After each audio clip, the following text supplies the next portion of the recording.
O que ainda impede a diretoria do São Paulo de demitir Rogério Ceni apesar do clima péssimo com os jogadores.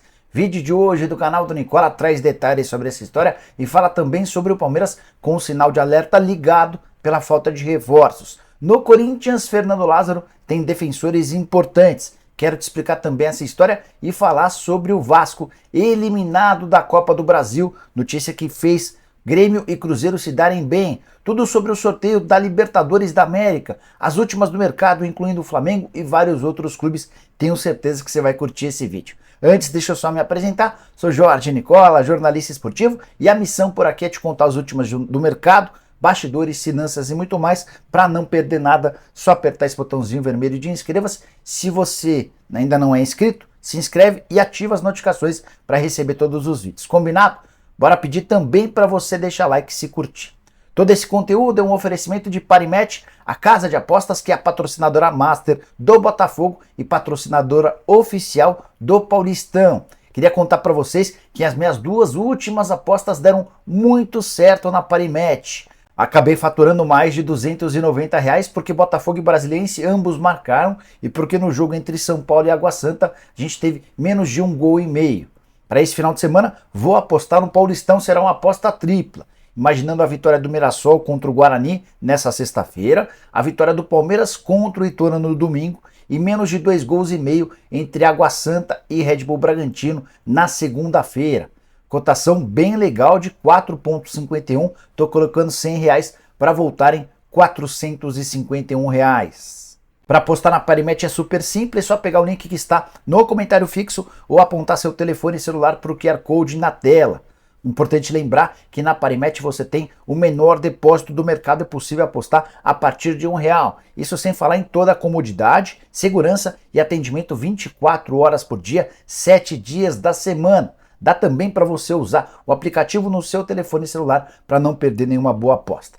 Vem se divertir comigo na Parimatch, link no comentário fixo, QR Code na tela e não esqueça de usar o cupom Nicola para ter direito a 100% de bônus no valor do seu depósito. Bora começar o vídeo com o tradicional giro de notícias e a primeira informação é sobre o Flamengo, que ainda não desistiu de forma oficial da contratação de Ângelo.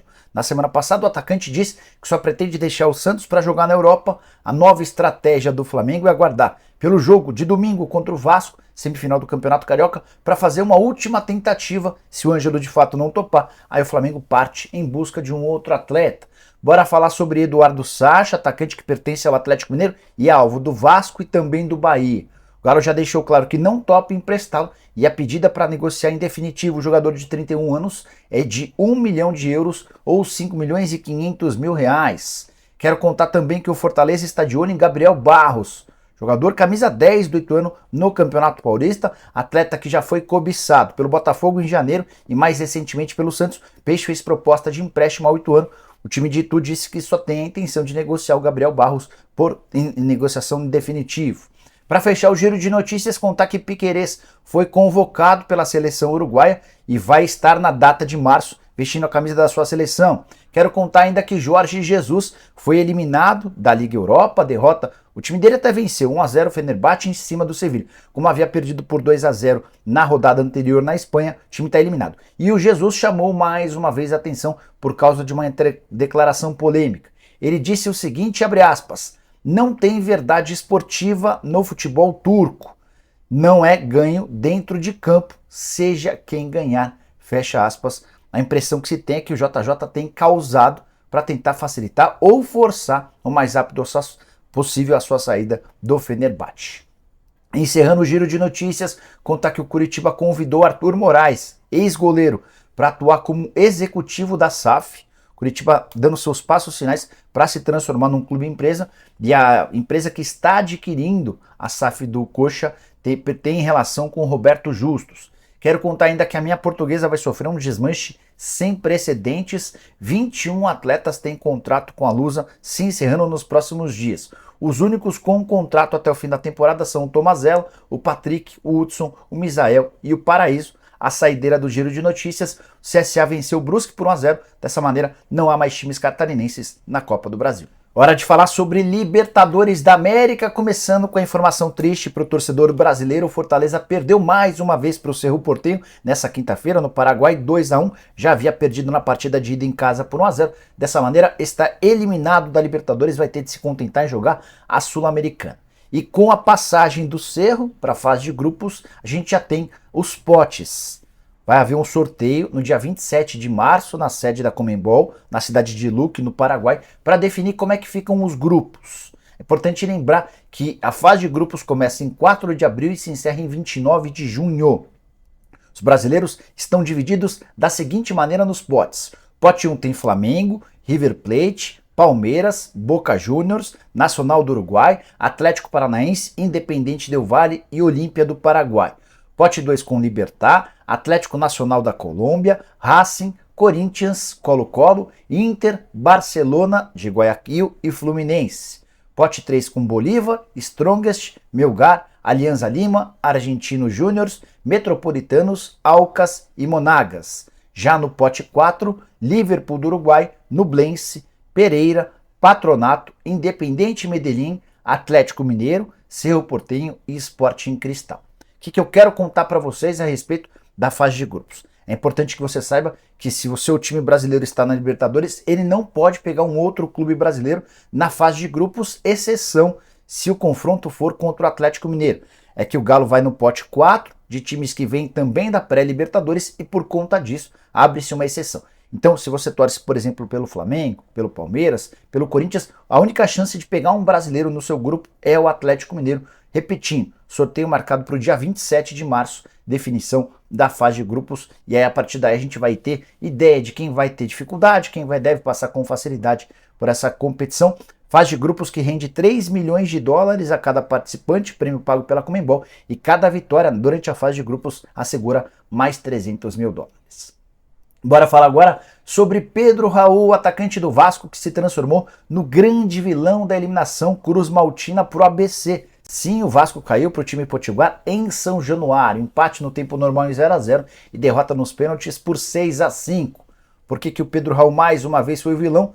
Porque nas cobranças de pênalti era ele marcar para garantir a passagem do Vasco à terceira fase. Pedro Raul bateu, chutou por cima do gol e desperdiçou sua terceira cobrança em 3 tentativas desde que chegou ao cruzmaltino. O que mais chama atenção é que o Pedro Raul tinha 100% de aproveitamento na cobrança de pênaltis pelos outros clubes. Foi assim no Botafogo, no Goiás e também no Caxias Reysol, clube japonês de onde ele foi comprado por 10 milhões e 400 mil reais. Eliminação na Copa do Brasil foi um grande balde de água fria no torcedor do Vasco, que estava super animado e engajado.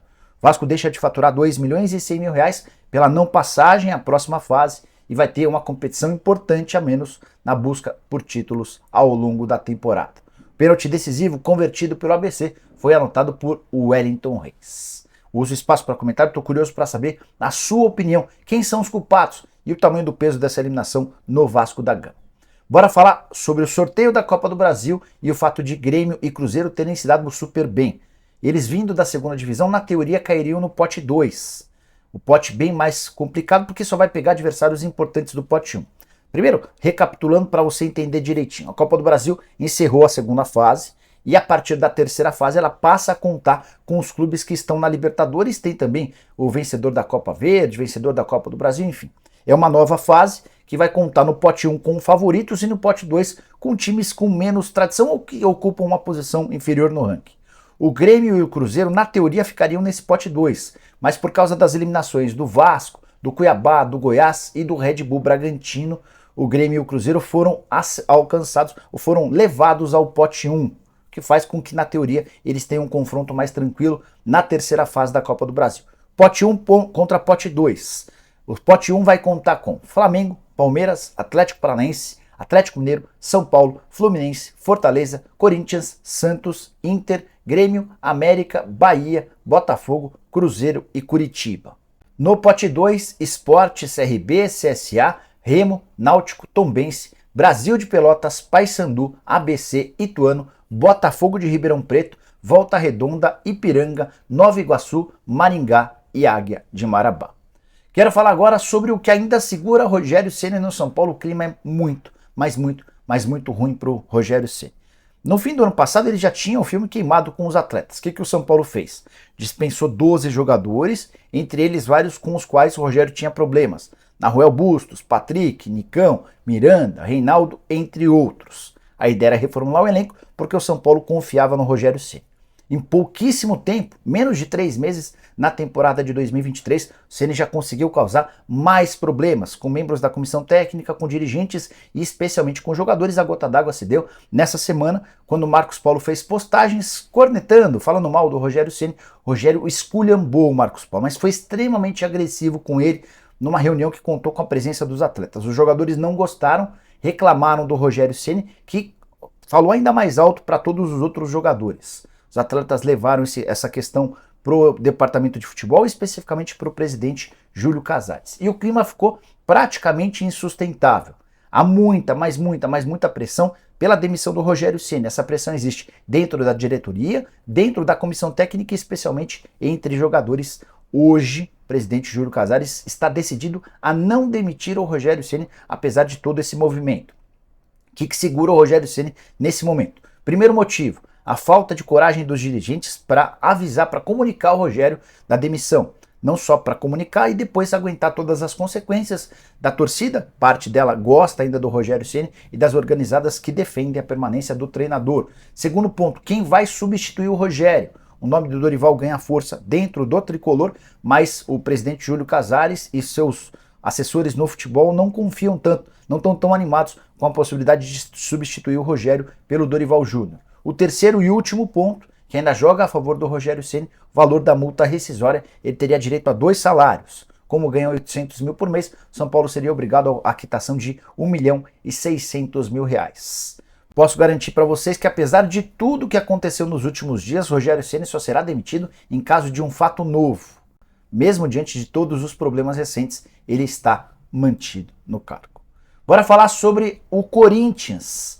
Por que o Fernando Lázaro segue à frente do Timão, mesmo tendo sido eliminado nas quartas de final do Paulistão? Derrota dentro de casa nos pênaltis para o Ituano, um dos maiores vexames em termos de eliminação do Timão na Neoquímica Arena.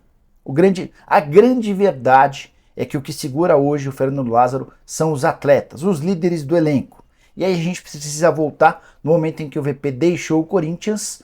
O clube buscava um treinador e as lideranças do elenco procuraram o presidente Duílio Monteiro Alves para sugerir, para pedir, para comunicar que gostariam de trabalhar com o Fernando Lázaro como técnico efetivo.